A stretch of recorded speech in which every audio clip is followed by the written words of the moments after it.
record button. Yes! What it do, my good people? We back in the building. We're back in the building. It's the Mighty Rhino, and I'm here with the illustrious Jay across my phone. One of the people that I love the most in this world. You know the motherfucking dig. I shouldn't be cussing like that. How was everybody doing? Not for children video. How was everybody doing? My friend, Noah the Rhino. We just had a walk in the rain. The Mighty Rhino. I had the good fortune to get the chance to spend about an hour in the company of this illustrious human being, this lovely and wonderful person, whom I've known for, upwards of 10 years, I suspect? Yeah. And it's been a real delight and pleasure, and so I just learned about the Dialexicon interview series, and I'm very honored and delighted to be interviewed for that endeavor.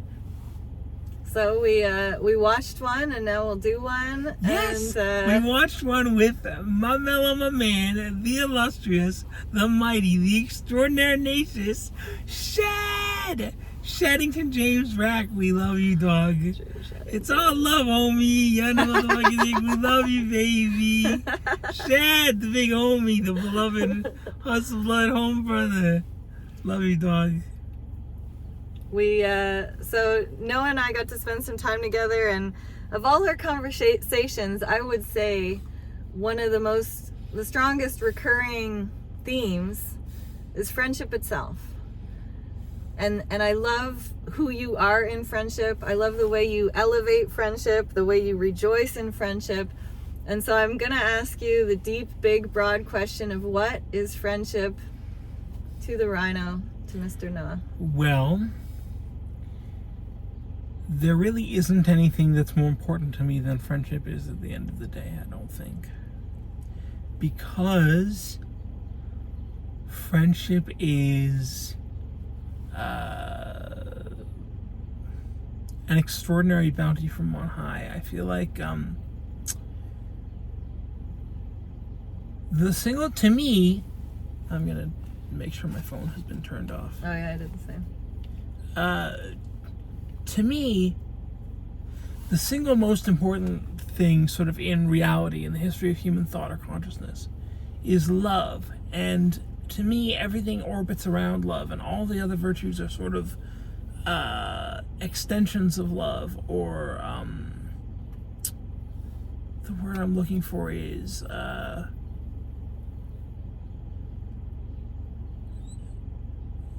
there's a particular word. It begins with the letter A. Thinking of amitié. Amour. What I'm getting at is adjuncts, like Adjunct. I'm talking about Adjacent. adjacency to love, because wisdom, virtue, goodness, honor and honorability, kindness, compassion, tenderness, sweetness, affection, most of these orbit around love and are extensions of it, or related to it in some form or fashion. Friendship is simply that form of love which comes most naturally to and is best expressed when the connection between two people doesn't have a romantic dimension, but or between more than two people doesn't have a romantic dimension, but has the dimension of wanting to seek after one another's happiness and joy, and wanting to create joy and well-being in one another's hearts. And one of the things that is most meaningful and enjoyable for me, and has been most resonant in my life over the course of a long period of time, is that I love to create in the hearts and lives of the people who matter to me a surplus of well-being and happiness, and increase that happiness in the lives of others, and perpetually add to it, because my love, such as it is, thank God, my affection and tenderness are this endlessly self-replenishing well of affection and warmth and joy and tenderness and so forth. So friendship is an ideal vehicle for that kind of endlessly self-replenishing, endlessly renewable love. And Jaya is one of only very many people. I have the good fortune of knowing quite a number of people from various walks of life ethnicities, sexual orientations, backgrounds, religious faiths, and varieties of unfaith, so forth, all across the world, who merit my love and friendship and tenderness and care. And to me, there's no greater joy than to offer that kind of love and offer that kind of tenderness and affection and warmth, and just to be to show up in people's lives in the ways that they express that they need you to show up for them, and to learn to love people in the ways that they want to be loved, in the ways that they respond to being loved and will reciprocate being loved in. And it's just a special joy and an unadulterated gift and pleasure, and I consider it a great bounty from the Most High. And so that's how I feel about that. Bingo. I love that. So the word that emerges, our second question, which again is an offer, you described the bounty of love. And one of the words you used that I sort of latched onto is surplus. Sure. What does it mean to have a surplus? Surplus is very interesting, because this was actually, of all the words I used, it's the one I had least expected I would use. It's the one that came to mind the most spontaneously, and that I have used the least when talking about these issues with other people. Interesting. So, what does it mean to have a surplus of love? Well, the first thing that needs to be said is that there are always boundaries to this kind of thing. And when someone doesn't consent to the love that you have in mind to offer to them, you have to scale back. When someone is feeling overwhelmed or put out, or there are untoward vibes, or there's objectification or sexualization or things of that nature, then sometimes things need to be recalibrated and they need to change. But such as it is, under whatever circumstances it can be made to work, having a surplus of love, like I guess, I don't know how to pronounce this word, but surfeit, surfeit. Yeah, surfeit, I think. It's another great bounty, because for me it means that no matter how many people want my love, and no matter how much quote-unquote emotional labor I might have to do in order to be a blessing and a benefit in the lives of these people, I never really get tired of it, and my ability to do it only seldom ever flags. It's not that I never ever struggle. There are a handful of people in my life where I've been alienated by them, or they've been alienated by me. That's only natural. It's part of the human condition. But for the most part, the idea of having a surplus of love is just, it's another bounty, and it's another heavenly ecstasy that I have the privilege of being able to engage in and offer and experience, in as much as sometimes it takes work to figure out how someone wants to be loved and to offer them the love that they need in the ways that they need it. But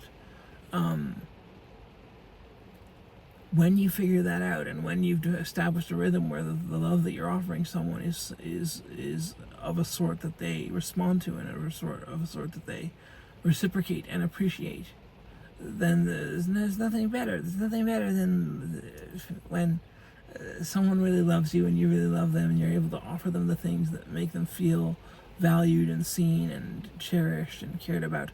Our dear friend Shad, whose interview we watched only a moment ago, he talked about how there had been people in his life who had made him feel so seen that it lifted his spirits, and it lifted the spirits of the people around him when he was quite young, and when they were quite young, and the magic of what it means to feel seen by even one person who might be a blessing in one's life.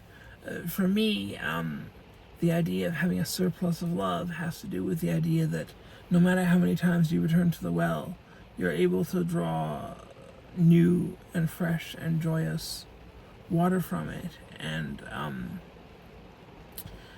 to help the people learn to feel seen cared about, valued, cherished, loved, and that you're willing to put in the work to figure out what they need from you, and not to get too disturbed or chagrined when you want to give someone a certain kind of love and they turn it down. One of the songs that I wrote in my capacity as a rapper under the name of the Mighty Rhino is called Company Policy. And Company Policy was all about how it felt to fall in love for the first time, get my heart broken for the first time, but then find myself unable to stop loving this person who had broken my heart because she hadn't lost the qualities that made her a good person in the first place. So even though she no longer wanted my love, I kept a place for her in my heart. And the lesson of Company Policy is that it's always worth loving a human being who deserves to be loved on the basis of who they are on the level of the soul, irrespective of whether you get what you want out of a relationship. And so this has been one of the blessings for me of having a surplus of love, is that I have at least sometimes had the capacity to love and love and love and love and love and love and love some more, and calibrate and modulate my behaviors in accord with whatever a given year one needs. And that's been a great bounty and blessing, because I love to love, because the joy of loving people is so extraordinary and so beautiful that whenever you figure out how to love someone in a way that works for them, in a way that works for you, the heavenly bounties are endless. And when you need to recalibrate and scale back, or even walk out of someone's life, sometimes it just is what it is. But the joy of having a surplus of love is that no matter how many times you may need to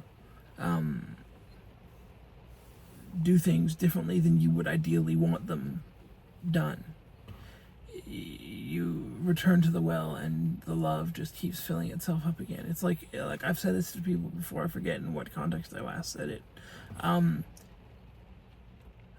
The idea of having an endlessly self-replenishing well of love is like a light that never goes out, to quote the Smiths, or it's like an endlessly self-replenishing cup of water that just fills itself right up to the brim after you drink it down, and it fills itself up again. It fills itself up again. That's what having a surplus of love for me is like, is that I never run out of love, no matter how many challenges I run into along the way.